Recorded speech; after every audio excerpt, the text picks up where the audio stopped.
결국은 제가 만든 거는 제일 먼저 발표한 거는 그 세 가지 얘기를 만들었는데요. 그러니까 트럼프 우선, 미국 우선주의라고 하지만 사실은 그 안에 들여다보면 백인 우선주의와 트럼프 우선주의 세 가지가 있다라는 거고, 2016년 9월 23일자로 한국의 싱크탱크 EAI 동아시아 연구원에 영어로 쓴 건데, 저기서 제가 전망은 세 가지 했습니다. 그러니까 대선 결과에 관해서는 무조건 굉장히 박빙의 승부가 될 거고, 만약에 트럼프가 지면 불복할 거다.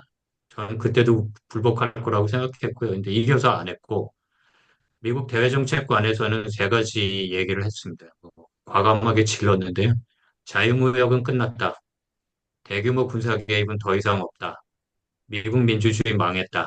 리더십 없다. 그래서 12월 달에 창비 주간 논평에서 칼럼을 하나 썼는데, 한국의 생존의 주권이 무너진 거다, 이거는. 한미동맹 틀에서 생각해서는 안 되는 거다. 뭐 이런 얘기를 했습니다. 그래서 그걸 길게 말씀드릴 건 없고, 여기 보시면 이제 그 11월 11일에 안 끝날 수 있다. 왜냐하면 트럼프가 선거 불복을 예고했기 때문에 뭐 나름대로 맞췄다는 걸 뭐 자랑하는 거고요. 그래서 그 소위 얘기하는 신자유주의 패권 2.0이 끝난 건데 3.0을 만들 수 있을까? 어려울 것 같다. 만약에 만들 수 있다고 그래도 선거 사이클이 두세 번은 지나야 될 것 같고 그 사이에 한국을 비롯해서 전 세계는 굉장히 고통스러운 전략적 모색의 시간, 스트래티식 소울 서칭을 할 거다라고 했고 요 이제 그 제 개념인데요. 결국은 미국 우선주의라는 건 엘리트들이 만들어, 그러니까 크게 보면 미국과 세계의 관계가 어떠해야 되나에 대한 일정한 답인데 엘리트들이 만든 건 이제 글로벌리즘이고 거기에 상대되는 게 미국 우선주의인데 이때 미국은 뭐냐? 그 미국의 정체성이 두 개가 있는 백인의 나라라는 게 있고 일반적으로 알려진 아름다운 나라, 이념에 의해서 규정되는 나라라는 게 있고 그러면 이런 상태에서 어떻게 할 거냐? 민중을 대표해서 내가 권위주의적인 리더십을 하겠다. 그걸 이제 제가 일종의 뭐 일종이 아니라 지적 저작권을 갖고 있는 거죠. 이 세 가지를 만들었어요. 예. 그래서 이렇게 트럼프 우선주의 따져보면 뭐 이거 순서는 조금씩 이제 한 8년 시간이 지나면서 바뀌긴 했는데 아무튼 그래서 가장 큰 거는 당시에 요 글을 창비 주간 논평 발표할 때 탄핵이 뭐 참 기시감이 드는데 요새 여기저기서 뭐 몇 번 발표를 할 기회가 있어서 기시감과 무력감을 동시에 느낀다고 제가 얘기를 하고 다니고 있습니다.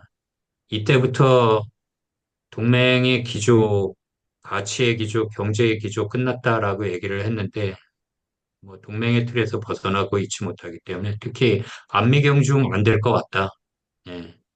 그리고 탄핵 정국이 문제가 아니라 새로운 생존 전략을 고민해야 된다. 근데 뭐 결론부터 말씀드리면 이게 돌아오는 트럼프는 더 독하게 이 과제를 알려주는 거고, 뭐 어떻게 하다 보니까 당시에 프레스 안에서 인터뷰를 해서 두 개가 났는데, 그때 주장했던 게 한미동맹 대차 대조표 새로 짜라. 그리고 2020년 선거 이후에도 박인교 대표하고 다시 한번 했는데, 그때 제 해석은 2020년 선거는 바이든의 승리가 아니라 미국의 분열을 확인한 거다. 뭐 그런 얘기를 했었고요.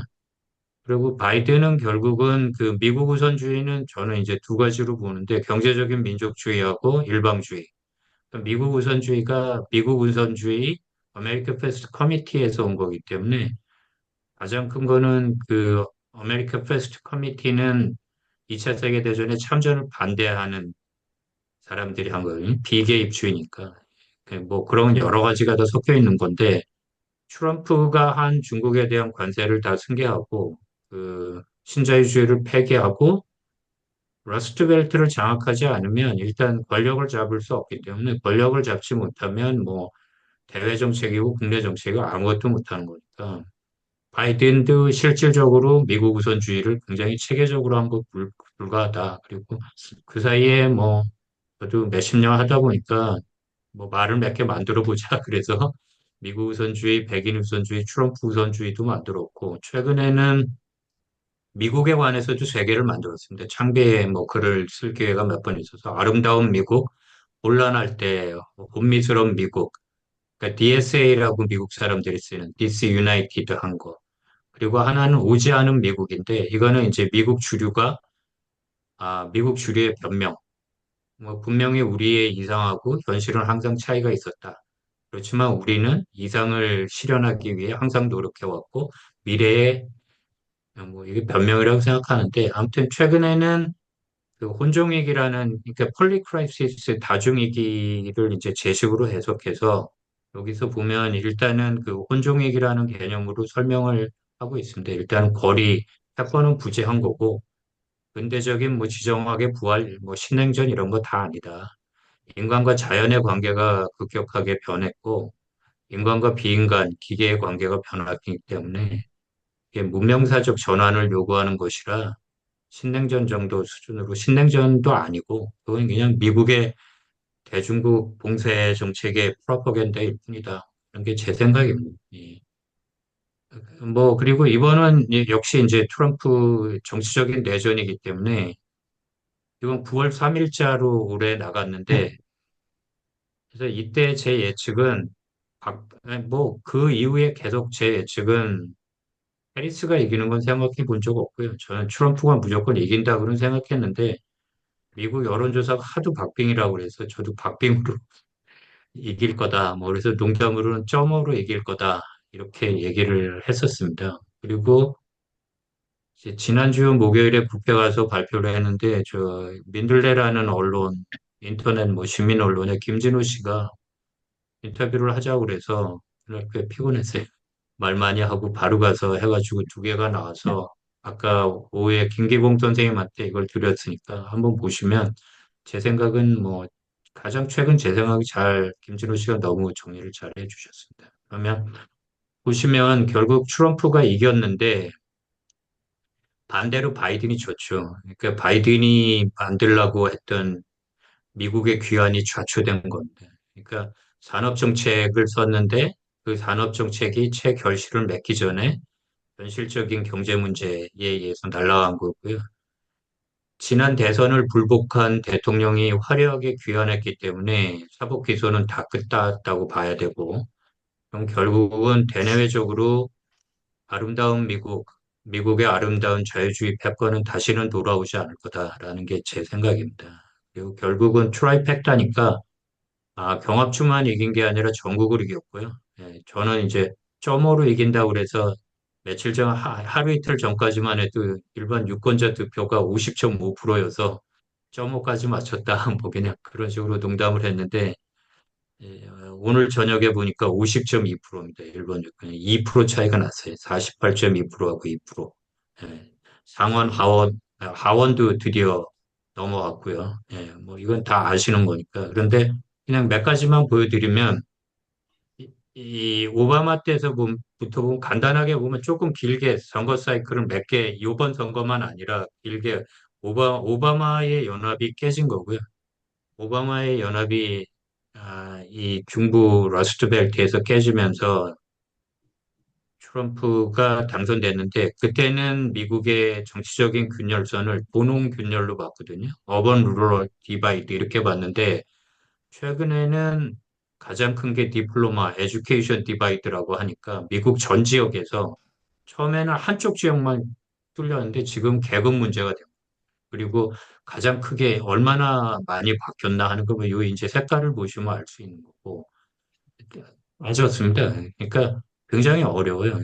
여기에서도 민주당 표가 줄었고 그러니까 민주당이 전통적으로 노동자 정당이었는데 저소득층이 넘어간 거죠. 일로 넘어왔고 특히 고졸 이하 백인 노동자 그러니까 이게 에듀케이션 디바이드 에듀케이션이 사실상 계급 경제 문제가 돼.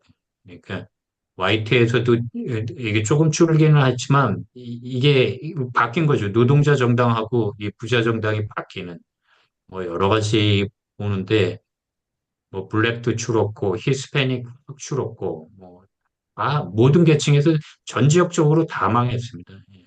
그냥 쭉쭉 보시면 되게 재밌는 거는 인구가 밀집된데 제 이번에 뭐 미국 신문들 여러 개 보면서 느꼈던 건 우리 언론이 못 따라가는 게 이 통계하고 그래픽을 못 따라가더라고요. 근데 이렇게 보시면 뭐 이게 인클레이브예요. 리버럴한데 인클레이브. 제가 노스웨스턴이라는 데서 유학했는데 그게 쿡카운티거든요. 이런 식으로 사실은 다 넘어갔습니다. 그리고 서버브도 넘어갔다는 걸 보여주는 거고. 뭐, 이렇게 쭉쭉 넘어가야 되니까 다 민주당은 줄고 트럼프는 다 올라가고 뭐 쭉쭉 보시면 되고요. 뭐, 그냥 그러면 그러니까 저는 이제 세 가지가 겹쳐서 이렇게 됐다고 하는 거거든요.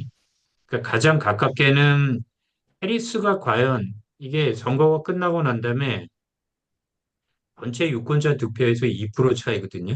그러니까 사실은 1%가 넘어가면 이게 바뀌는 거잖아요. 그리고 중서부 3개주를 보면 여기는 펜실베니아가 2% 차이고, 미시간이 1.5%인가 뭐 그 정도 차이고, 위스콘신은 1% 정도 차이. 그래서 어떤 사람들은 해리스가 조금만 정성을 들였으면 되지 않을 거냐, 뭐 이렇게 하는데, 거기까지는 제가 분석에 자신이 없고, 제 틀은 세 개가 겹쳤기 때문에 이렇게 된 거다.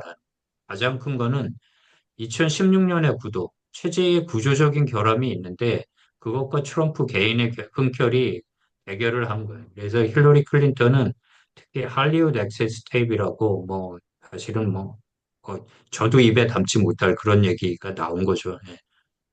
뭐 정의롱인데 예. 예. 그런데 문제는 그런 게 나왔을 때마다 게티스버그 연설이라는 걸 결국 그 대변격을 하거든요. 시스템이 잘못됐다는 것이기 때문에 시스템이 잘못되어 있다는 구도는 2008년 이후부터 굳어진 것 같아요. 제 생각에는. 그러니까 2008년 금융위기에서 월가에 대한 구제금융을 하면서 월가와 서민을 어떻게 이렇게 차별대우할 수 있느냐.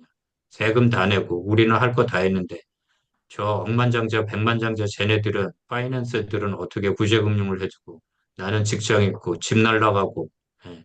그래서 메인 스트리트 vs 그러니까 월 스트리트하고 메인 스트리트 이 서민과 그 동부의 금융가 이 계급적인 구도 하에 오바마 이후의 미국 정치의 기본 구도는 개인의 책임을 물을 수 없는 이게 한국하고 굉장히 다른 거라고 생각하는데 한국은 오징어 게임도 그렇고 흑백 요리사도 그렇고 다 너의 책임. 각자 도생이고 네 책임이지 시스템의 책임이 아닌데 그 가장 그러니까 자수성가하다고 돼 있는 미국이 정치적으로 보면 2008년 이후에 시스템에서 기존 체제를 개혁해야 해서 그러니까 바이든이 딜리버라는 표현을 썼는데 민주주의와 권위주의, 민주주의도 성과를 낼 수 있다라는 걸 보여줘야 되는 게 시스템의 책임이 돼 있는데 그거를 못한 거고 그 시스템의 책임을 그러니까 시스템 is rigged라고 하는 거를 계속하고 내가 너희들은 엘리트들에서 이용당하고 그 포같은 맨이고 포같은 피플을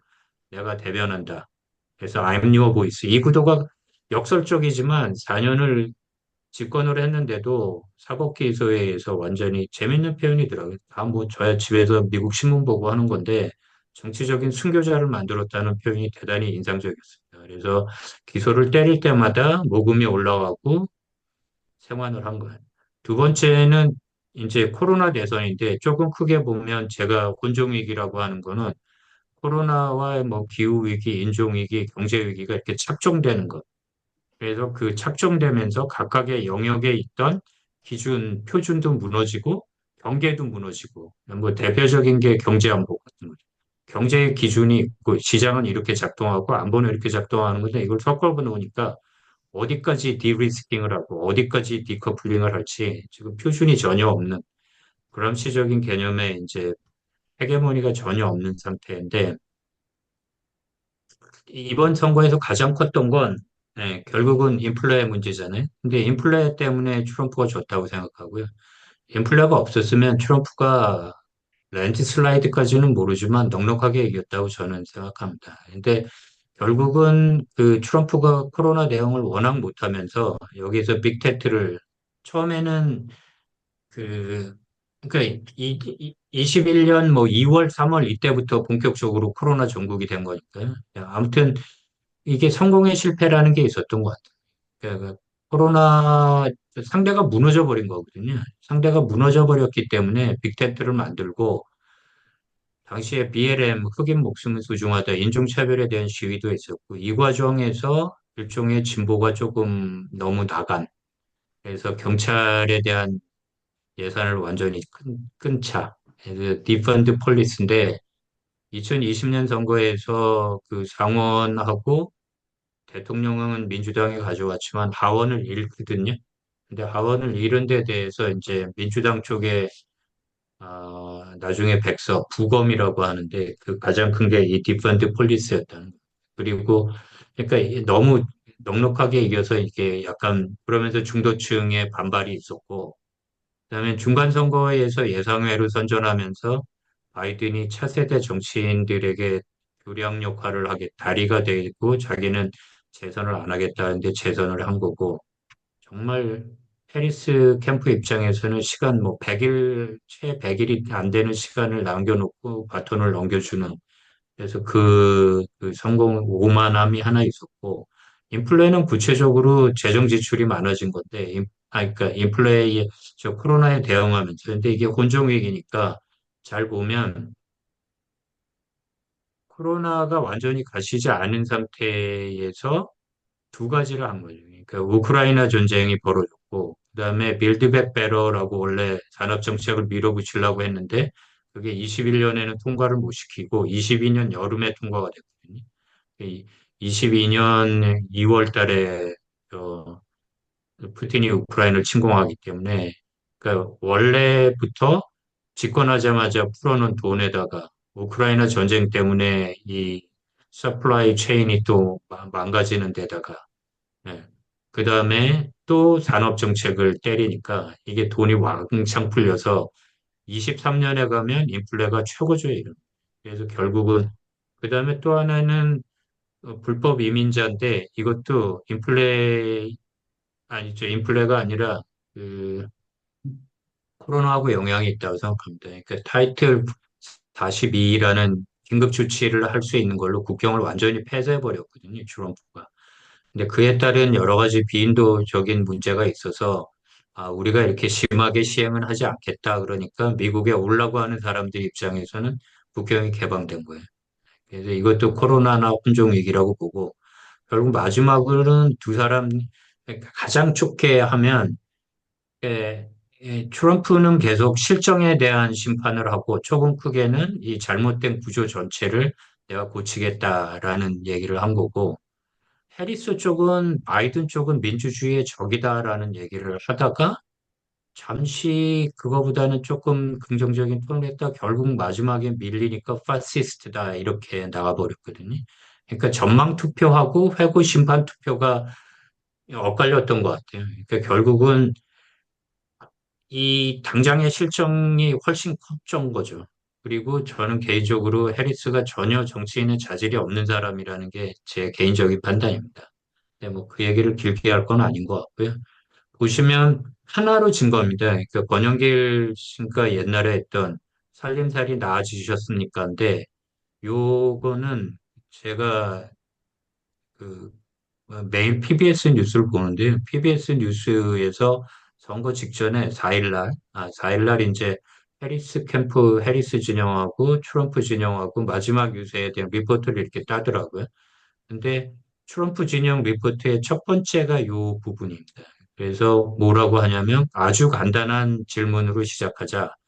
4년 전보다 당신 생활이 나아졌느냐?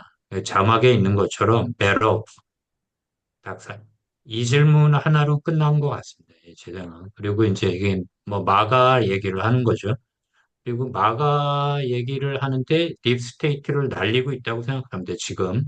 그리고 보면 이게 힘에 의한 뒤쪽에 해야 될 얘기긴 한데 힘에 의한 평화지만 전쟁광은 이 사람들의 적이고요. 그다음에 당연히 글로벌 리스트는 안 되고 뭐 막시스트 팍스 그리고 이 두 개의 출구조사입니다. AP에서 하는 출구조사인데 2020년 대선에서 가장 중요한 이슈는 코로나가 41%고 경제가 28%입니다. 사실은 이 코비드 때문에 이 경제가 날아간 거라 거의 이거 단일 이슈라고 보면 돼요. 이번에는 이코노미하고 인플레이션이 된 거죠. 그래서 이게 이제 큰 거고 구조적이란 건 뭐냐? 백인 우선주의가 백인이 인구에서 줄고 있습니다. 그리고 65년 체제라고 이제 저는 말을 만들어서 쓰고 있는데 세 가지가 일어나고 동시에 남부에서 흑인들이 이제 투표권, 민권, 뭐 투표권을 갖게 됐고 그게 미국 민주주의의 시작, 보통선거권의 시작. 그다음에 백인의 다수인 그 인종 구성을 유지하고자 했던 인종 코터가 철폐됐고 그와 동시에 위대한 사회 프로그램을 하면서 복지가 확대됐는데 백인들 입장에서 보면 자기가 낸 세금으로 흑인들한테 복지를 주는 겁니다. 그러니까 백인들의 반발은 두 가지 명분, 연방정부의 균형 예산, 그다음에 연방정부가 아닌 주정부의 권리. 이게 오바마가 돼서 소위 얘기하는 오바마 케어에 대한 티파티의 반발도 똑같은 겁니다. 그리고 이제 조금 빨리 가겠습니다. 이건 뭐 예. 그러니까 미국이 얼마나 인종주의적인 사회고 내전, 내전 이후에 그 백인의 우월주의가 제도화됐는가 뭐 이런 거고요. 그건 민주주의는 어떻게 사라지는가의 저자가 하는 얘기. 65년이 미국 민주주의의 시작이다. 그리고 이거는 이제 백인 비율이 그러니까 비이민자 비율이 14.8%가 1890년에 최고인데 지금 백인이 계속 줄고 있습니다.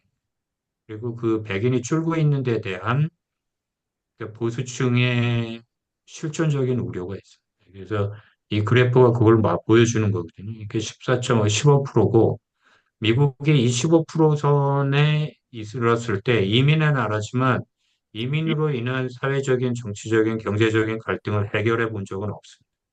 예, 제 생각은. 예. 이민의 문호를 닫습니다. 그래서 70년에 보면 4.7%까지 춥니다. 예. 그리고 지금 이게 늘어나는 거고요. 그럼 이거 2020년 센서스에서 앞으로 어떻게 될 거냐 이렇게 되는 거죠. 그리고 연령대가 낮으면 백인이 이미 과반이 안 됩니다. 예. 그리고 이거는 아까 말씀드린 뭐 여러 가지 통계들입니다. 그리고 그러면 굉장히 구조적인 문제인데 인구의 변동의 문제, 그다음에 중산층의 문제, 특히 백인 노동자의 고통. 미국이 경제 개방을 할수록 수입을 늘릴수록 제조업은 줄어듭니다. 그래서 처음에 이렇게 할 때 이게 아이젠하워 때부터 했는데 아이젠하워 때 만든 랜들 커미션이라는 그때부터 만약에 수입으로 인해서 일자리를 잃으면 어떻게 할 거냐. 그래서 이게 TAA라고 해서 무역, 뭐 조정, 뭐 지원법, 뭐 우리로 치면 이제 뭐 교육해주고 어쩌고저쩌고 하는 건데 이게 제대로 작동을 안 했고요. 이 전체적으로 수혜가 많지 않고 가장 큰 문제는 수입으로 인해서 미국을 개방함으로써 직장을 잃는 사람들은 결정적으로 계급 문제, 학력 문제인데 학력 문제를 이걸 다루지 못하는. 그렇게 되면서 이 지역별로 차이가 나고요. 이 블루칼라 잡은 계속 없어지고 그러니까 디그리가 있어야 되는 대학 학력이 있어야 되는 걸 올라가면 이건 뭘 보여주냐면 미국의 이제 정치적인 균열선, 경제적인 문제, 정치 경제적인 시각을 보여주는 거예요. 그래서 12년의 공화당 후보보다 트럼프가 많이 얻은 지역, 여기가 이제, 여기가 뚫린 거죠, 16년에. 그리고 이거는 서비스가 어디 있느냐, 양쪽 연안. 그러니까 이때만 해도 도시와 농촌이 그 균열성 단층선이었습니다. 그리고 그거 보여주는 게 여기가 러스트 벨트가 뚫리면서 뚫린 거죠. 그런데 그럼 어떻게 해서 이겼느냐? 결국은 백인 노동계급, 보조리아의 백인 노동계급이 한 겁니다. 그리고 이 도표가 끔찍한 도표인데, 이 도표가 제일 끔찍한 도표인데, 그 1980년대만 해도 백인 그 보조리아가 가장 평균 임금이 높았는데, 지금 가장 바닥입니다. 그러니까 미국 사회 저변에 있는, 그러면은 이것도 재밌는 통계인데요. 이거는 올해 대선의 올해 통계입니다. 보시면 전국적으로 대졸 아래의 백인이 미국 전역의 주별로 보면 평균이 35%입니다. 근데 위스콘신은 56%예요. 미시간은 52%예요. 펜실베니아 45%예요. 그러면 왜 거기가 중요한지를 이제 보여주는 거고. 그래서 결국은 그렇게 되면 개방에 대한 지지는 떨어집니다. 2018년 통계를 보시면 자유무역 개방하는 게 나쁘다고 하는 사람이 이미 49%가 됐습니다. 40, 좋다가 40, 49%. 그럼 21년에서 24년으로 오면 나쁘다가 59%로 가고 좋다가 37% 떨어지는 거죠. 보수적인 사람은 73%까지 올라가요. 이건 이제 팬데믹하고 아까 제가 이제 조금 확장하면 곤종위기라고 말씀드린 거를 보시면 안 돼요. 그러니까 이게 국경이 개방된 거죠. 딱 올라간 거고 여기도 완전히 이렇게 올라간 거예요. 인플레하고 이게 둘 다. 그런데 문제는 트럼프 때가 더 좋았어요. 트럼프 때는 실질 임금이 인플레보다 앞섰어요. 예. 이거는 비슷비슷한데 문제는 계급적인 격차가 있어요. 시급 평균인데 시급 평균보다 렌트하고 뭐 이제 집값, 뭐 유틸리티, 뭐 그로서리 장바구니 물가 다 올라갑니다. 10분위로 보면 위에 있는 사람들은 잘 사는 사람들은 물가 상승률보다 소득 증가율이 높은 거고요. 그게 안 되는 거예요. 그래서 서민들이 날아가는 거예요. 렌트 날아가지, 가솔린 차 넣어야죠. 미국에서 차 없이 못 지내잖아요. 그다음에 음식, 식료품 가격. 그리고 이미그레이션도 이 통계를 보시면 그래프를 보시면 확실합니다. 그러니까 타이틀 42라는 것이 최근에 늦게 이제 폐지되긴 했지만 이 시행을 그렇게 잔인하게 안 하겠다고 하면서 국경이 개방된 그러면 미국 전체 인구가 합법적인 이민을 닫아야 된다는 사람이 55%입니다. 그러니까 오하이오, 뭐 스프링필드의 IT, 하이티에서 온 사람들이 개와 고양이를 잡아먹는다. 뭐 별로 말도 안 되는 거라서 트럼프가 욕을 먹고 있지만 저는 그 트럼프의 수사는 개판인데 트럼프가 미국이 직면하고 있는 문제를 제기하고 있다고 생각합니다. 여기 보시면 당연히 공화당원들은 줄여야 된다는 게 너무 많으니까. 그리고 문제는 이게 다 망명 신청을 합법적으로 할 수 있게 돼 있는데 망명 신청은 사실은 정치범들 받으려고 한 건데 지금은 경제적인 이슈거든요. 가족들을 데리고 옵니다. 그러니까 싱글로 데리고 오는 게 아니라 가족들을 데리고 와요. 그리고 고학력이 아닙니다. 그러니까 트럼프가 얘기하는 뭐 전 세계에서 범죄자를 다 미국에다 풀어놓는다. 이거 말도 안 되죠. 그렇지만 확실한 건 고학력자들은 아닙니다. 그리고 다 중남미에서 오는 못 사는 사람들이 옵니다. 예. 그리고 국경에 이쪽 국경을 하다가 텍사스 쪽 국경으로 몰려 또 똑같은 얘기입니다. 그러니까 미국에 레지던트가 있고 영주권이 있는 사람이 있고 난 이미그런트라는 건 이제 유학한 사람. 이게 일리걸 이미그레이션인데 이게 확 바이든 때 확 늘은 거죠. 그리고 그 사람들이 오는 지역, 그 사람들이 다 젊어요. 예, 젊고 그 이 사람들이 이러면 노동시장에 뛰어듭니다. 그러면 정말 저임금 미국 그 노동자들하고 경쟁을 하게 돼요. 그래서 이 텍사스 국경에 있는 카운티들이 다 민주당이었는데 전통적으로 다 넘어갔대요. 그래서 이제 그러면 뭐 그 정리를 하면 결국은 미국이 최근에 제가 본 분석 중에 제일 좋은 건 미국은 50대 50의 사회가 됐다. 그러니까 이게 지배연합이 부재하는 거거든요. 그리고 다수당이 있어서 60대 40이 돼야 되는데, 그러니까 뉴딜 정치연합은 FDR이 중요한 게 아니라 뉴딜의 프로그램을 승계하는 아이젠하워가 중요한 거고, 레이건 정치연합은 그 신자유주의 정치 질서라고 하면 레이건도 중요하지만 그 프로그램을 받은 빌 클린턴이 중요한데 지금 그런 상태가 아니에요. 자기 팬덤, 자기 지지층만 갖고 50대 50. 어떤 정당도 조금 더 확장하려고 하는 60대 40을 못 만들고 있어요. 그런데 이번에 50.2%를 했고 그 다인종 노동자 정당의 면모를 갖춘 거 아니냐 하는 얘기가 있는데 여전히 50.2대 48.2이기 때문에 저는 정치적인 교착은 계속한다. 그리고 제가 만든 세계의 개념에서 보면 미국 우선주의, 경제적인 우선주의, 민족주의에는 합의가 있는데 그 합의도 중국을 어떻게 다스릴지 구체적인 전략에서는 디리스킹이냐, 디커플링이냐, 관세 정책을 할 거냐 없다. 그럼 미국이 뭐냐에 대해서는 팽팽하게 맞선다. 미국 예외주의의 아름다운 미국과 그 벤스가 얘기하는 백인 남성 기독교 뭐 이런 둘 다 돌아오지 없는 신화입니다. 제 생각에는. 그리고 마지막엔 트럼프 우선주의인데 지금 하는 걸 보면 이 트럼프 우선주의가 트럼프가 얘기하는 딥스테이트를 대체해 나가는 혁명적인 그 그 혼돈을 겪지 않을까 싶습니다. 그리고 여기에 대해서는 당연히 민주당 지역에서는 절대 받을 수 없는. 그래서 내전은 계속된다라는 거고. 그러면 트럼프 2.0이 대내외 넘겨받은 대내외 정을 환경은 어떠냐? 그냥 간단하게 얘기하면 미국의 힘은 계속 쇠퇴하고 미국이 아니라 그 어떤 국가도 해결할 수 없는 문제, 본종 위기에 처해 있기 때문에 대외적인 환경은 굉장히 악화돼 있다. 그리고 뭐 가자, 우크라이나 다 뭐 어쩌고저쩌고 하는데 저는 해결 안 된다는 생각입니다. 그게 이렇게 쉽게 해결될 수 있는 문제는 거기까지 가지도 않았고 국내 정치 교착이 있고요. 그다음에 많이들 말씀 안 하시는 게 재정 문제입니다. 그래서 보시면 미국의 이제 그 GDP 대비 부채 비율이 2차 세계대전 때 100%를 넘어갔는데 지금 그 수준에 갔습니다. 그리고 올해 회계연도에 국방비보다 이자가 많아졌습니다. 그리고 이건 이제 월스트리트 저널에서 대선 있기 전에 해리스가 하자는 프로그램을 다 하면 연방 예산 적자가 얼마나 느냐, 그다음에 트럼프가 하면 얼마나 느냐 적자가 듭니다. 그리고 트럼프가 하자는 대로 관세하고 감세하고 탈규제하고 국방비 늘리면 예산 문제가 있습니다.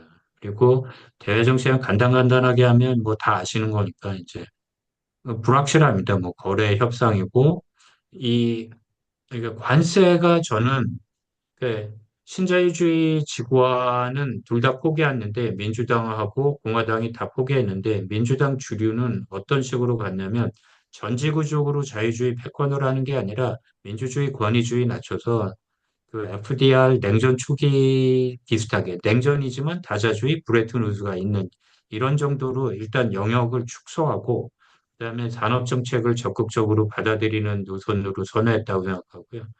근데 트럼프는 재밌는 게 일단 처음부터 프리 트레이드 안 된다라는 얘기는 분명히 했는데 산업 정책을 받는 대신 산업 정책의 대체물로 관세를 쓰는 것 같습니다. 그래서 관세에 의한 세계 경제의 파국의 가능성이 굉장히 크다고 저는 생각합니다. 그리고 힘을 통한 평화인데 이 평화와 힘의 두 개가 모순이 있다고 생각합니다. 앞에서도 잠깐 말씀드렸지만 워먼과는 안 되는 거거든요. 그리고 이 사람이 거래 협상의 달인이기 때문에 어떤 순간에서도 협상할 수 있다는 게 있어요. 그래서 힘을 통한 평화를 주장하는 사람들은 한국에서 박근혜 정부 때 북으로 올라가자 이런 국정원장이 있었던 것 같은데 통일대전 일주일만 하면 돼. 전쟁 불사론이거든요. 근데 트럼프는 아니에요. 힘을 확실히 보여줘서 위협을 해서 상대가 질리게 해서 평화를 만든다는 건데 문제는 그러니까 2017년 상황에서 뭐 김정은의 핵버튼이 크냐 트럼프의 핵버튼이 크냐 하는 게 이런 거거든요. 근데 지금은 그게 통할까? 라는 생각을 하고 있습니다. 그리고 인선은 뭐 이거는 벌써 마가로 했다고 하는데 지금 인선이 난리 났습니다. 뭐 이거는 최근에 그러니까 제가 미국 예외주의 끝났다고 계속 썼는데 미국도 뭐 똑같은 얘기를 하고 있고요. 여기 포린 어페어스에서 하고 있고 그거보다 가장 그 민주공화 제가 보는 미국 신문 중에 재밌는 건 월스트리트하고 뉴욕타임즈하고 같이 걱정하는 거는 관세 때문에 세계 경제 파국으로 가는 거라고 생각합니다. 그리고 이슈는 대외 정책에서 이번에 대선 때문에 아무튼 미국 신문들을 열심히 봤는데 북한 문제 없고요. 그 미국, 러시아, 뭐 중국까지 3자 간의 새로운 핵 규범을 만들어야 된다는 얘기도 없습니다. 그러니까 추리면 세 가지인 것 같습니다. 가장 중요한 문제는 역시 중국이고, 예. 그리고 가장 정치적으로 민감 문제는 가자 전쟁이고, 전통적인 엘리트들 입장에서 가장 긴급한 문제는 우크라이나 이 정도.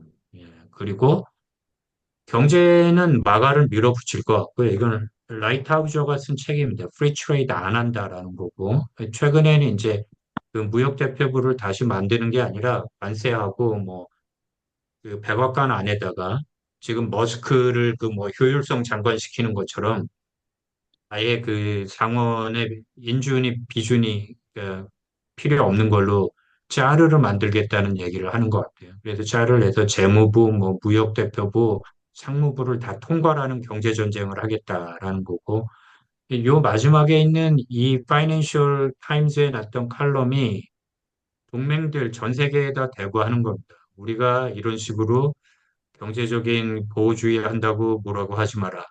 니네들이 페어 트레이드 안 하고 산업 정책 한 대가다. 자업자득이다. 거의 뭐 황당하기도 아무튼 뭐 선전포고입니다. 예, 그리고 이 안보 쪽 얘기는 계속 그 마가에 아부하는 사람들 갖다 놓는데 게바드도 그렇고 DNI라고 하는 그 정보 기구의 수장을 사모아계 하와이 하원 의원 민주당에서 최근에 공화당으로는 이 사람도 그렇고 국방장관으로 하는 해그대신가 뭐 그 친구도 그렇고 거기는 소령 예비역 소령에다가 주방위 군인데 전문성 전혀 없습니다. 그리고 오늘 낮에 제가 뭐 그 황재호 교수랑 남계정 교수 다 만난 거기서도 얘기를 했지만 우리나라 군대에서 우리나라 국방부 장관이 예비역 소령을 한다? 이거는 조직이 망가지는 겁니다. 그래서 제 생각은 딥스테이트 해체가 진행되고 있다 이런 거고 뭐 한국의 한반도로 와서는 관심이 아니에요 일단 한반도는 없어요.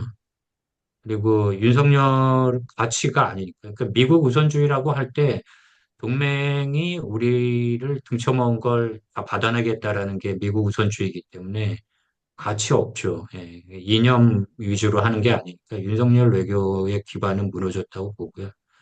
한반도 평화는 기대를 보수 진보 다 하는데 제 의견은 기대할 게 없다는 거고요. 뭐 그거는 이제 뭐 질의응답도 하면 될 것 같은데 제가 가망성 없다고 생각하는 건 미국 안에서 워싱턴 포스트의 칼럼니스트 데이비드 이그나시우스라는 사람이 있는데 그 사람이 뭐로 쓴 걸 보고 이런 아이디어를 얻었습니다. 그러니까 트럼프가 하도 뭐 평화 노벨 평화상 얘기하니까 그러면 트럼프를 피스메이커로 만들어 주자. 그 대신 우리가 살살 달래서 미국의 국익을 해치지 않는 범위에서 피스메이킹을 하게 만들자라는 건데 그 대상은 하고 가자입니다. 그래서 우크라이나 가자를 다 지나고야 일로 올 수 있을 텐데 과연 그 사이에 미국 국내 정치적으로 난리 날 테고 그거보다 훨씬 관세 전쟁 보복 관세 유럽도 보복 네. 관세 안 할 수 없을 테고요. 그다음에 중국은 다 준비를 하고 있을 것 같습니다. 예, 여기까지 제 발표였습니다. 공유를 중지하겠습니다.